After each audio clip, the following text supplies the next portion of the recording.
ఆంధ్రప్రదేశ్ శాసనసభ సమావేశాలకి మాజీ ముఖ్యమంత్రి జగన్మోహన్ రెడ్డి గారు ఆయన నాయకత్వంలోని వైఎస్ఆర్ కాంగ్రెస్ పార్టీ ప్రతిపక్ష హోదా ఇస్తే హాజరై సమర్థవంతంగా మా బాధ్యతను మేము నెరవేరుస్తాము అని స్పీకర్ గారికి లెటర్ రాశారు, బహిరంగ మాట్లాడినారు. హైకోర్టులో కూడా ఆయన పిటిషన్ వేశారు, గుర్తించే విధంగా స్పీకర్ గారిని కోరమని ఆదేశించమని లేదా డైరెక్షన్ ఇవ్వమని.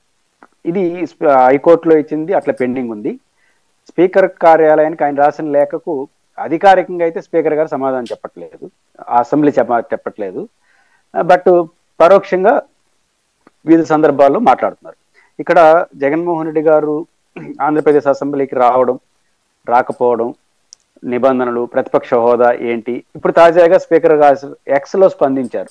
జగన్ గారిని ట్వీట్ చేస్తూ ఎక్స్ లో ఇన్వైట్ చేశారు. బహుశా అందరు ఎమ్మెల్యేలు కూడా చేసినట్టున్నారేమో, చేశారు. దీని పర్యవసనాలు ఎలా ఉంటాయి? మొట్టమొదటి అంశం, నేను ఒక అనలిస్ట్గా స్పీకర్ గారు అడిగినా అడగకపోయినా, ప్రతిపక్ష హోదా ఇచ్చినా ఇవ్వకపోయినా జగన్మోహన్ రెడ్డి గారు వారి నాయకత్వం పార్టీ అన్కండిషనల్ గా అసెంబ్లీకి పోవాలని కోరుతాను. అది నా అభిప్రాయం. ఖచ్చితంగా వెళ్ళాలి. స్పీకర్ గారు కోరినా కోరకపోయినా, ఒకరు కోరాల్సిన అవసరం లేదు, పోవాలి. ప్రతిపక్ష నాయకుడిగా గుర్తించమని అడిగే హక్కు జగన్ గారికి ఉంది. బట్ గుర్తించలేదా గుర్తించాలని దాని ఆధారంగా చేసుకుని పోవడం పోకపోవడం అనేది ఉండకూడదు. బట్ ఇది ప్రిన్సిపల్ స్టాండ్. ఎవరైనా సరే ఇట్లే కోరుకుంటారు. అయితే దీని రాజకీయ కోణంలో ఎట్లా చూడాలి? మొట్టమొదటి అంశం, జగన్మోహన్ గారు లీడర్ ఆఫ్ అపోజిషన్ గా గుర్తించమని స్పీకర్ గారు లెటర్ రాశారు, హైకోర్టు గారు పిటిషన్ వేశారు. ఇక్కడ సందీప్ గారు బేసిక్ గా జగన్మోహన్ రెడ్డి గారు లేవనెత్తిన ఈ అంశానికి అధికారిక సమాధానం ఇవ్వట్లేదు, అనధికారికంగా రాజకీయపరమైన అంశాలు మాట్లాడుతున్నారు. ఇప్పుడు ప్రభుత్వంలో భాగస్వామ్య పార్టీలు ఏముంటాయి? మిమ్మల్ని ప్రజలే గుర్తించట్లేదు, ప్రతిపక్ష నాయకుడు హోదా మేమెందుకు గుర్తించాలి? దానికి టెక్నికల్ గా చెప్పే అంశం 10% మొత్తం శాసనసభ సభాంశాలు, అంటే 17 రావాలి, 175 కాబట్టి మీకు 11 వచ్చాయి కాబట్టి ప్రజలే గుర్తించడం, మిమ్మల్ని గుర్తిస్తావు అనేది ఒకటి చెప్తున్నారు. జగన్మోహన్ గారు గుర్తించడానికి ఉన్న నిబంధనలు చెప్పినాడు. అయితే ఇక్కడ పాయింట్ ఏంటంటే 10% అన్నది నిబంధన కాదు. 10% ఒక సాంప్రదాయంగా మారింది దేశంలో. రాష్ట్రంలో 10%. రాహుల్ గాంధీ గారు ఫస్ట్ టైం గెలిచినప్పుడు 10% రాలేదు, 45, 50 రాలేదు, గుర్తించాల. మళ్ళీ ఇప్పుడు గుర్తించారు. ఈ సాంప్రదాయం ఉంది. కానీ 10% లేకుండా కూడా ప్రతిపక్ష నాయకుడు గుర్తించే సాంప్రదాయం ఢిల్లీలో ఆప్ అధికారం, ఇప్పుడు బీజేపీకి 3 వచ్చినాయి అని గుర్తించారు. అంటే 7 ఉండాలి, 70 కాబట్టి. తెలంగాణ అసెంబ్లీలో అనుకుంటా నాకు తెలిసి కాంగ్రెస్ పార్టీలో చీలికి వచ్చినప్పుడు, బీఆర్ఎస్ ఉన్నప్పుడు ఎంఐఎంకి 7, 10, 9 ఉంటే గుర్తించారు. వాళ్ళకి 11 ఉండాలి కదా, 10, 12 ఉండాలి కదా, 117 కాబట్టి 12 ఉండాలి. ఈ సాంప్రదాయం ఉంది. జగన్ గారు ఇక్కడ లాజిక్ గా మాట్లాడేది ఏంటంటే, కోర్టులో పిటిషన్ వేసింది ఏంటంటే, ఇప్పుడు స్పీకర్ కార్యాలయమా అధికార పార్టీ వాళ్ళు ఎవరైనా సరే అధికారికంగా లెటర్ రాశారు కదా, ఆయన ఫలానా నిబంధన ప్రకారం మిమ్మల్ని గుర్తించడానికి లేదు, 10% ఉండాలి, ఎందుకు లెటర్ రాయలేకపోతున్నారు? హైకోర్టులో జగన్ గారు పిటిషన్ వేశారు కదా, దానికి కౌంటర్ పిటిషన్ గుర్తించడానికి కుదరదు, ఇది నిబంధనలు కాబట్టి ఆయన 10% లేదు ఆయన ఎందుకు హైకోర్టులో ఇంతవరకు అఫిడవిట్ చేయలేదు అంటే అర్థం నిబంధనలో ఎక్కడ ఇట్లాంటివి లేవు. నిబంధనలో ఏమున్నాయంటే, ప్రతిపక్ష నాయకుడిగా ఎవరు గుర్తించాలి అనే దానిపై నిబంధనలు ఏమున్నాయంటే, అధికారంలో ఉన్న కూటమి లేదా పార్టీకి రాజకీయంగా విభేదించే పక్షమే ఉండాలి. ఎవరిని ప్రతిపక్షం అని ఉన్న గ్రూపుల్లో మేజర్ గ్రూపుగా ఉండాలి, స్పీకర్ గుర్తించాలి. ఇది నిబంధనలు చెప్తా ఉంది. పేన్ సెక్షన్ అంటే రాజకీయంగా విభేదించే పక్షం అంటే అర్థం అంటే ఆపోజిట్ గ్రూప్ ఉండాలి. ఇప్పుడు ఉదాహరణకు తెలుగుదేశం పార్టీ, జనసేన ఉన్నాయి. జనసేనతో వైసీపీతో పోల్చుకుంటే జనసేనకి ఎక్కువ ఉన్నాయి, 21 ఉన్నాయి. వాళ్ళు గుర్తించవచ్చు. అంటే గుర్తించరు, ఎందుకంటే కంబైన్డ్ పార్టీస్, అధికార పార్టీలో భాగంగా ఉంటుంది. అదే జనసేన అధినేత పక్కనుంటే జగన్ గారు ప్రతిపక్ష మాజీ ముఖ్యమంత్రి అని ఆయన గుర్తించరు, మన పవన్ కళ్యాణ్ గుర్తించేస్తుంటారు. రాజకీయంగా విభేదించే పక్షం ఉండాలి, మేజర్ గ్రూప్ ఉండాలి. ఉదాహరణకు పవన్ కళ్యాణ్ గారు కూడా తెలుగుదేశంతో లేడనుకోండి, ఇప్పుడు పవన్ కళ్యాణ్ గారు ఒక గ్రూపు, జగన్ గారు, అప్పుడు ఎవరిని గుర్తించాలి? మేజర్ గ్రూప్ ఎవరితో వాళ్ళని గుర్తించాలి. మూడోది స్పీకర్ డెసిషన్ తీసుకోవాలి. ఇక్కడ ఎక్కడైనా 10% అనేది ఉందా? లేదు. అదే జగన్ గారు కోర్టులో లాజిక్ పాయింట్ రైజ్ చేశాడు. అందుకనే కోర్టుకి ఇంతవరకు ఎటువంటి సమాధానం చెప్పలేదు. అసెంబ్లీ కార్యాలయం కూడా జగన్ గారు వేసిన లెటర్కి సమాధానం చెప్పలేదు, కానీ పరోక్షంగా మాట్లాడేస్తున్నారు. ఇప్పుడు స్పీకర్ గారు అట్లే మాట్లాడుతున్నారు. కాబట్టి ఇది ప్రారంభ అంశం. అయితే ఇప్పుడు లేటెస్ట్ గా నిన్న చంద్రబాబు గారు ఒక సవాల్ చేశారు, అది కడప జిల్లాలో చేశాడు. దమ్ముంటే బయట మాట్లాడుతున్నారు, అసెంబ్లీకి వచ్చి మాట్లాడనని.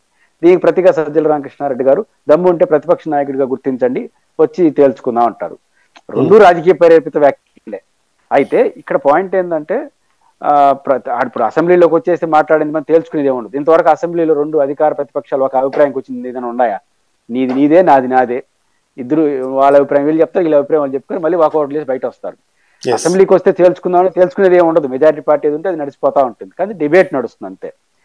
పాయింట్ ఏంటంటే వాళ్ళు అన్న వెంటనే వీళ్ళు ప్రతిపక్ష నాయకులు గుర్తించుకుంటారు. ఇక్కడ స్పీకర్ గారు ఇప్పుడు ఎక్స్ లో స్పందించారు. స్పీకర్ గారు సర్వాధికారి, ఆయన ఖచ్చితంగా అసెంబ్లీకి రమ్మని చెప్పే అధికారం, అవసరమైతే అసెంబ్లీకి నిబంధనల ప్రకారం రాకపోతే చర్యలు తీసుకునే అధికారం కూడా అసెంబ్లీ స్పీకర్కి ఉంటుంది. వాళ్ళ అధికారాన్ని ఎవరు తప్పరు, అది వాళ్ళ రైట్ కూడా, వాళ్ళ బాధ్యత కూడా. అయితే ఎక్స్ వేదికగా స్పందించి ఉండాల్సింది కాదు అని నాకు అభిప్రాయం. ఇప్పుడు ఆయన రాలేదు, స్పీకర్ గారికి రెండు అవకాశాలు ఉంటాయి. అసెంబ్లీ వేదికగా అప్పీల్ చేయొచ్చు, ఒక లేఖ రాయొచ్చు, లేకపోతే ప్రతినిధిని పంపించవచ్చు వచ్చి మాట్లాడమన్నాయని, లేదా నిబంధనల ప్రకారం ఇన్ని రోజులు రాకపోతే నీ పైన చర్య తీసుకునే అవకాశం ఉంది, వస్తావా చర్య తీసుకోవా, ఆదేశించే హక్కు ఉంది. ఇదన్నీ స్పీకర్ గారి అధికారం, దాన్ని ఎవరు కాదంటారు. కానీ ఎక్స్ వేదికగా స్పందించేది పొలిటిసైజ్ అయిపోతుంది. ఇప్పుడు తెలుగుదేశం పార్టీ వాళ్ళు చేసే సవాల్కి స్పీకర్ కార్యాలయం తేడా లేకుండా పోతుంది కదా, అది మరింత పొలిటిసైజ్ అయిపోతుంది. రెండోది పులివెందుల ఎమ్మెల్యే, ఆయన పులివెందుల ఎమ్మెల్యే నో డౌట్, గర్వం కూడా జగన్మోహన్ రెడ్డి గారికి, వాళ్ళ వంశం మొత్తం పులివెందుల ఎమ్మెల్యేలు ఉన్నారు. కానీ పాయింట్ ఏంటంటే ఆయన పులివెందుల ఎమ్మెల్యే మాత్రమే కాదు, మాజీ ముఖ్యమంత్రికి ఏమి రికార్డ్స్ ఏమి లేవండి అసెంబ్లీలో అన్నారు అనుకోండి, గుడ్. కానీ 11 మంది శాసనసభా పక్షానికి ఆయన నాయకుడు, వైఎస్ఆర్సీపీ శాసనసభాపక్ష నాయకుడిగా సంబోధించాలిగా, ముందు బెంచ్ అవకాశం ఇవ్వాలిగా. ప్రతిపక్ష హోదా ఏరు, ఫ్లోర్ లీడర్ అనేది వాళ్ళ ఇష్టం, ఎవరైనా ఎంచుకోవచ్చు. కాబట్టి శాసనసభాపక్ష నాయకుడు అయిన ఉన్నాడు. రెండోది, మీరు అందరూ వస్తే శాసనసభలో అందరికీ నేను సమాన అవకాశాలు ఆటోమేటిక్ ఇస్తారు. ఇప్పుడు జగన్ గారు రైట్ వచ్చింది, జగన్ గారికి ఆయనకు ఒక బలం చేకూరింది. అదేంటంటే, నేను మొదటి నుంచి చెప్తున్నాను, సమయం ఎక్కువ ఇస్తే మాట్లాడేదానికి. 175 మంది ఎమ్మెల్యేలు ఒక భాగంగా నాకు గడిస్తే 2 నిమిషాలు ఇస్తారు, 2 నిమిషాలు నేనేం మాట్లాడేది, నా బయట ప్రెస్ మీట్లు పెడతాను అంటే అదే దబాయిసి మాట్లాడతాడు. నేను ఆ రోజు చెప్పానా, నేను అసెంబ్లీకి పోయినా కూడా ప్రతిపక్ష నాయకుడికి అయితే కొంత ప్రొవిజన్ ఉంటుంది. కాబట్టి నేను ప్రొవిజన్ అడిగాను, చూసారా, నేను పోయి ఉంటే కూడా స్పీకర్ గారే చెప్పారు నాకు 175 మందితో సమానంగా ఇచ్చారంటే 2 నిమిషాలు ఇస్తారు, 2 నిమిషాలు నేనేం మాట్లాడేది, కాబట్టి బయట మాట్లాడతాను చెప్పుకోవడానికి ఇప్పుడు అవకాశం దొరికింది ఆయనకి. కాబట్టి ఈ స్పీకర్ కార్యాలయం, స్పీకర్ గారు ఎక్స్ లో కాకుండా ఆయనకున్న అధికార పరిధిని ఉపయోగించి చర్య తీసుకోవచ్చు, రమ్మనొచ్చు.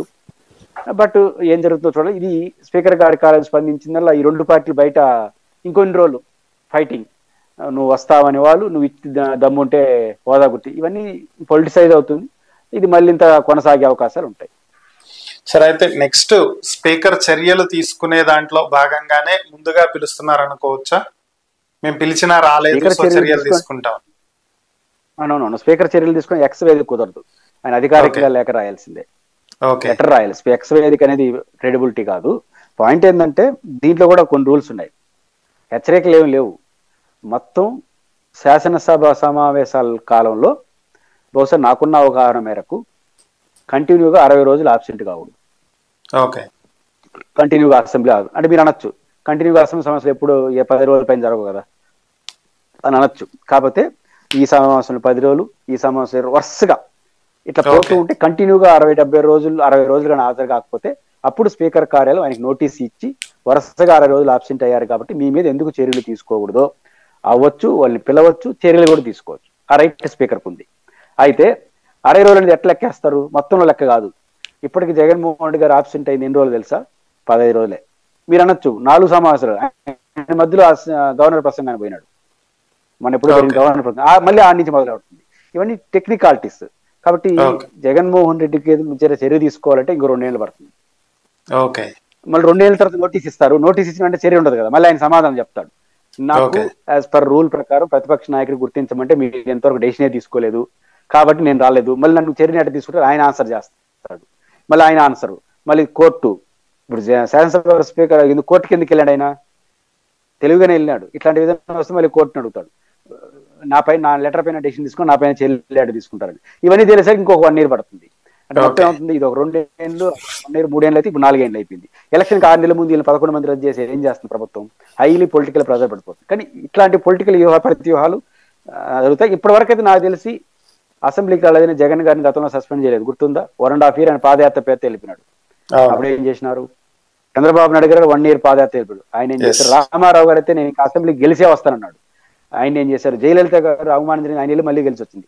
అదే చర్యలు తీసుకునే అధికారం స్పీకర్కు ఉంటుంది, బట్ రాజకీయ కారణాలు అయితే చర్యలు తీసుకోకుండా ఇట్లా నడుపుతూ ఉంటారు. Okay okay okay thank you Purushottam Reddy గారు, ఈ అంశాల మీద మీ విశ్లేషణ అందించినందుకు ధన్యవాదాలు.